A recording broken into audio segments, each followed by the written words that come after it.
So, do you do musicals? Hi, welcome to the Music Lab at writingmusicaltheater.com.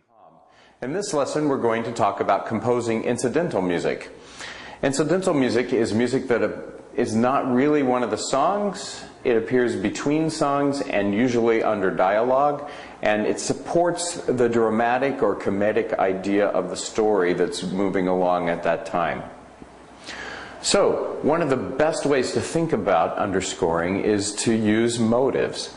For example, in the musical South Pacific, we have Nellie singing early on, I'm in love, I'm in love, I'm in love, I'm in love, I'm in love with a wonderful guy. So that theme is tied to her and to her enchantment with Emile de Becque.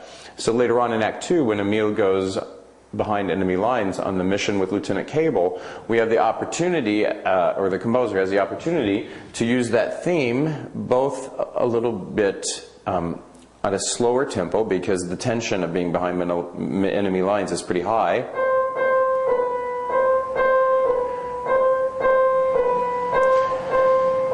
It can be either used as a single note like that with a single instrument, a single melodic line, or with some limited harmony. Well, not that, but...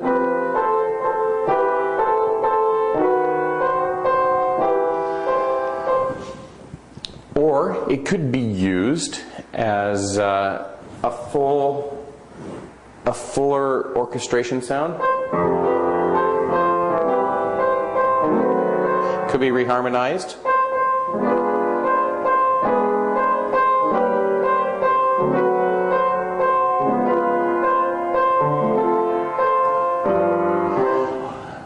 All different kinds of things, because what you're doing at the same time is evoking the memory of the previous moment when the motive was introduced and responding to the action in that moment. So it heightens emotion. It heightens the emotion that Nellie is feeling in not knowing what's happened to Emile. Another example of heightening emotion might be in The Sound of Music, when Maria is making a decision about what to do in terms of returning to the convent or serving the family. You have the Mother Superior song.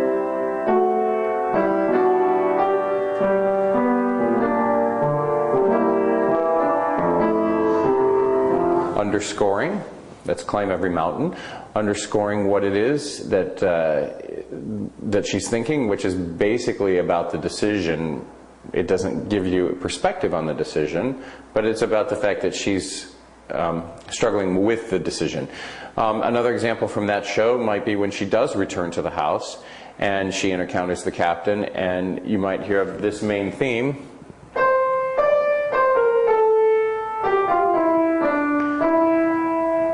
That might be there to evoke what she's given the children and actually the captain in terms of bringing music back to the house, at the same time that there's tension with the captain over her vanishing and you know, his impending marriage. It might be one line like that, or it might be fully chorded like this.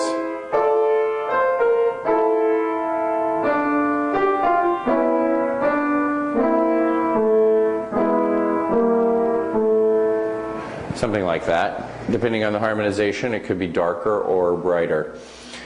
Those are two examples from the 50s of underscoring, 49, 59, of those two shows. A more contemporary example might be, well, actually, from that same period, before I leave it, we have Maria, I've just met a girl named Maria. Once that's stated, then whenever Tony's on stage, even if you just hear this, that intervallic structure, that motive, is so powerful that we know instantly what it is. And wherever he may be in the story, if we want to set up action that he's about to take, if he's going to kill Bernardo or whatever it is he's going to do, I mean, not planning it ahead, but if it were to happen, at the moment that it happens and he realizes it's done, if you hear this, you realize that his first thought is, how is this going to affect his relationship with Maria? As one example. So in that case, you have the action on the stage, and the counterpoint in the underscoring saying, oh, remember this, at the moment that he's faced with one thing on the stage. So underscoring can actually heighten and support the emotion of the scene. It can also be a counter to it. It can run counter to it. If you have, you know, this in Into the Woods, you have the two princes singing, agony, misery, thought it's frightful for you. I can't remember the words to that, but you might have it later on when they actually meet the princesses.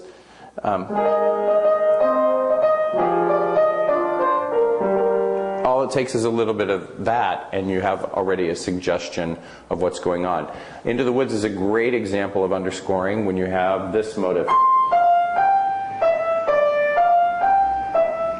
Because you have Rapunzel singing that throughout the show. Oh, oh, oh. So every time you hear that motive, and in fact, one of the wonderful things about the score for Into the Woods is that the orchestra just spreads those motives all throughout the playing of the show. And if you listen to it, you can hear one motive showing up in another character's moment. They're all throughout. It's in a bit a musical evocation of the intermingling of these stories, which is the crux of what the show is about. So that's, I think, a really lovely use of underscoring, in fact. Other uses more contemporarily, maybe not as prominent as was the case in the golden age of music theater.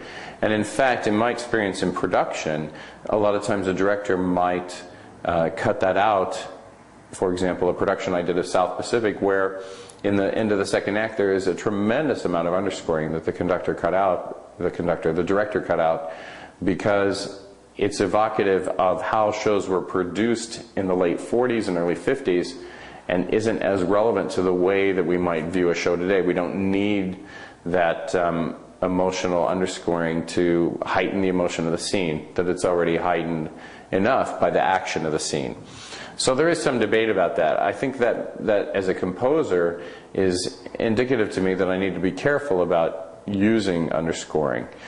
So just to review, underscoring can support a scene, it can support the emotion of a scene, and it can run counter to the scene. For example, again, if you have two characters meeting up, contemplating taking some action, and one of them has already made a pledge to a character in an earlier moment, then you might just need that slight little motive to help bring to mind the conflict in the main character between following the proposal of the character who's talking to them now or the pledge that they made in the past. That kind of counterpoint. The overuse of underscoring is also something to consider, because it's tastes change. The way we think about music, it changes. So either shows have become, in certain cases, more scored throughout, so there's more singing, so there's less of an opportunity for underscoring, or maybe the underscoring is a bit heavy-handed. In a certain sense, you can think about music in film and how that has changed. We had music in film that was really pretty heavy-handed scoring for a while, and then now it's a bit lighter. I mean, compare the films of the 50s, say, to the films of the 80s and the 90s, and then think about what film music sounds like today in terms of underscoring. Because it's the same kind of purpose of trying to create motives that carry forward the dramatic action of the scene, or that comment on the scene. And how tastes change are reflected, I think, in films pretty readily. And then how tastes change in the theater, I think, are reflected by how much more of a musical might be sung these days, as opposed to earlier, depending on what kind of structure you employ.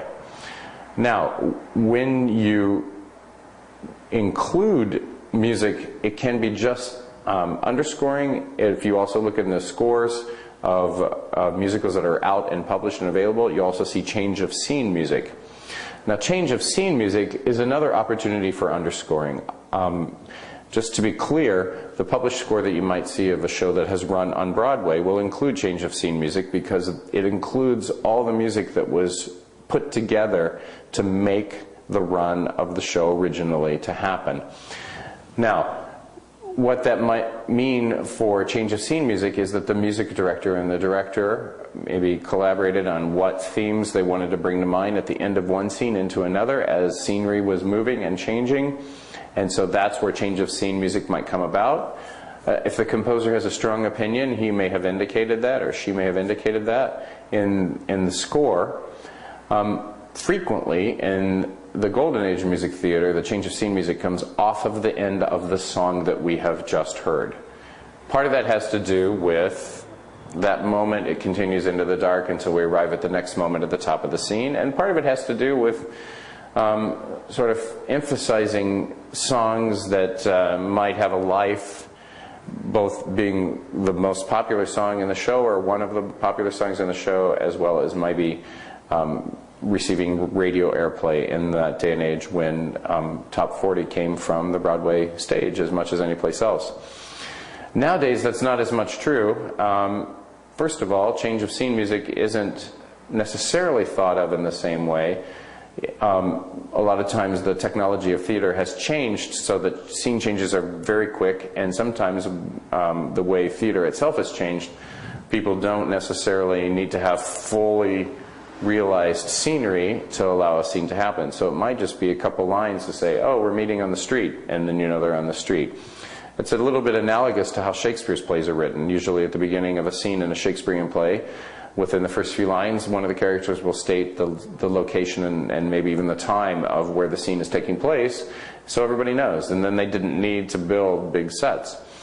That trend in theater towards simplicity is occurring often, although in the Broadway scene sometimes the opposite is true. But in a lot of different kinds of production levels, a simpler focus on story and storytelling is more prominent than huge scenery, which reduces the amount of time you need to change the scene. So, when do you need to think about changing of scene when you're a composer? Well, I think that is less to do with issues surrounding production, which is the physical movement of sets and furniture, and more to do with the mental area of the story that you're telling. For example, if you want to bring your audience along and you have one scene that ends and another scene that begins, in a reading or even in a skeletal production, you won't need much of a change of scene at all, but you might want to have a phrase or two phrases of change of scene music that helps us mentally move from the place that we were just at to the place that we begin again. If a scene ends with a song, then usually the applause at the end of the song will carry us into the lights up on the next scene. So we will not need change of scene music. But if you have a scene that ends as a scene without a song, and then you're starting a new scene with dialogue, then that's a time when a composer might say, oh, well, I want to bring to mind this motif as the audience is taking in what the scene was that just occurred and preparing for the scene that's to come. And that's a case where you might want to sketch out change of scene music that you would like to have, maybe just a phrase or two phrases to help you carry over that transition. Occasionally that happens intermittently in the scene. I've seen that happen where a scene is a large collection of, oh, this is over here, this is over here, that's over here, that's over here, that's over here. Could be it's a big group scene, big party scene, and you're trying to bring attention to different areas of the crowded scene. And so that's one way to do it, a little musical riff between areas of focus. That's a helpful thing too. So those are a couple places where you might think about change of scene from a compositional point of view that has to do with mental change of scene rather than a physical production change of scene, because inevitably whatever you write for a physical production change of scene is almost certain to be adapted to the needs of the physical production. So it's not really worth a lot of time to spend on that. More think about mental changes of scene and incidental music or underscoring. Now once you've arrived at what you're going to do for that, how do you format that? Well, a couple different ways. If you're going to format incidental music or actually change of scene, you could you need to start them at the top of the page. If it's just a short couple of phrases, then you put those at the top of the page. Usually now you're going to want a cue to begin the change of scene, or the cue to begin the underscoring, and then a cue at which it ends, or when the scene continues, a cue to fade maybe. So you might want to say cue and print it in a text block, and then a cue to fade over here and say what that is. Now in a reading, if you've put those two things at the top of a page, which you should, then you have blank space below. Sometimes it's helpful to print the dialogue down below of what's going to be underscored.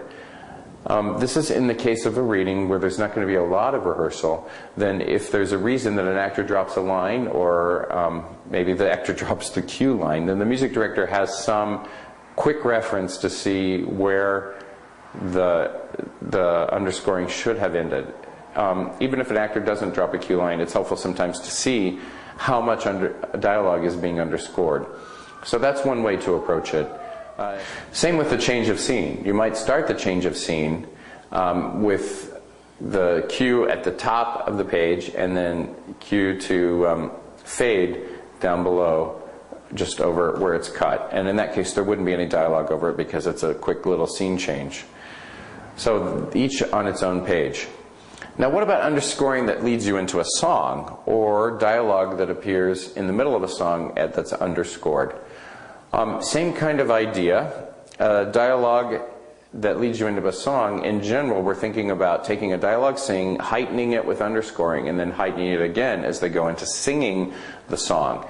And so if there's a particular sound or a particular motive that you want to get us heightened to start into the scene, then that definitely you want to be able to include as part of your introduction. And that phrase should be stated explicitly with a text block of lines that are going to go over that, so that the text is not spread out measure by measure what's going to be said, but in fact just, you know, regular dialogue, and then the regular music down below, at the end of which there's a couple of bars that should repeat. That's called a vamp or a safety.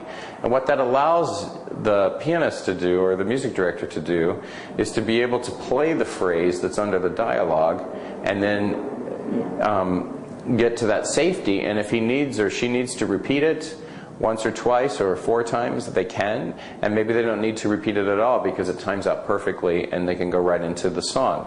That's really important, because what you don't want to happen is for the actor to draw attention to the underscoring by suddenly trying to speak in a more rhythmically strict fashion than normal speech.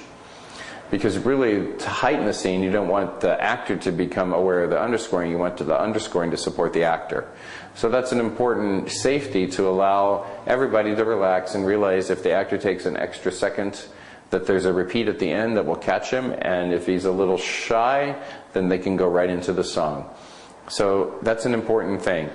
If you need to indicate it, you might put cue to continue in that vamp, so that right there in those 2 bars, the music director can see what the words are that he's waiting to hear to know the actor is ready to go into the song. So that's a very helpful thing to do. That's for preceding a song. Internally, it's the same kind of idea. We want to finish singing whatever and then put a text block on the page of the dialogue that's spoken. If you have specific thematic ideas of what you'd like to have played, then state those, and then have a safety at the end, or a vamp at the end. Sometimes if you put the dialogue further up on the page and you have phrases down below, you might want to go ahead and put the cue to continue down again in the safety vamp, so that the music director doesn't have to flip up from the bottom of the page to the top to see what the dialogue is and back down again. You really are trying to make the clearest document that allows the performers to go into rehearsal and understand what you mean without having to backtrack. Backtracking in the score is a really poor idea for formatting, because it causes people to have to flip back pages rather than continually turning one direction. It's a way of keeping them on track. In fact, the only time I've suggested that you use a repeat sign really is right here in the safety, and that's a matter of a couple of bars. So something to bear in mind as you're formatting. So take a look at the example that I'm about to show you, And that should give you a good idea of the formatting that I've just been talking about.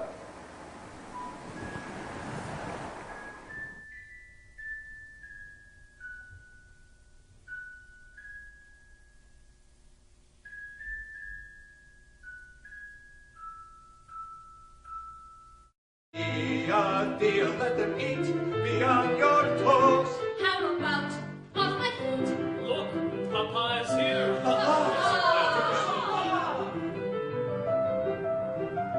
Come and be saved, good and ill behave. There are sins galore in this flat. Do not hide, I know where you're at. Children, come, kiss my ring. I'll forgive you anything. In my newfound Broadway show, I'll sing and sing and sing. Yes, I know. With my handyman, I'll win awards right and left. No awards, fairy tales, all this curse. Shakespeare gives me all my words. Not his words. This guy gives me a brand new